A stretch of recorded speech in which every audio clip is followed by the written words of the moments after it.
ग्रामपंचायत बेळगाव ढगा येथे ग्रामसेविका आशा गोराये मॅडम तसेच लोकनियुक्त सरपंच सविताताई शरद मांडे यांच्या अध्यक्षतेखाली पार पडलेल्या बैठकीत सीमा छगन बेंडकुळे यांची उपसरपंचपदी बिनविरोध निवड करण्यात आली. या निवडीमुळे गावात आनंदाचे वातावरण निर्माण झाले आहे. बैठकीस ग्रामस्थ व सदस्य मोठ्या संख्येने उपस्थित होते. यावेळी शरद मांडे, राजेंद्र ढगे, रतन निंबेकर, संजय गामने, रामदास कडाळे, योगेश ससाने आदी मान्यवर उपस्थित होते. तसेच ग्रामपंचायत सदस्य मंदा जाधव, लक्ष्मीबाई निंबेकर, वर्षा मते, वंदनाबाई गांगुर्डे, संदीप लगरे, किशोर गांगुर्डे, दत्तात्रय ढगे आदींनी उपस्थिती दर्शवली.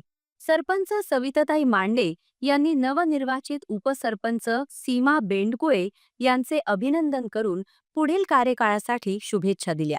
गावाच्या सर्वांगीण विकासासाठी एकजुटीने काम करण्याचा निर्धार यावेळी व्यक्त करण्यात आला.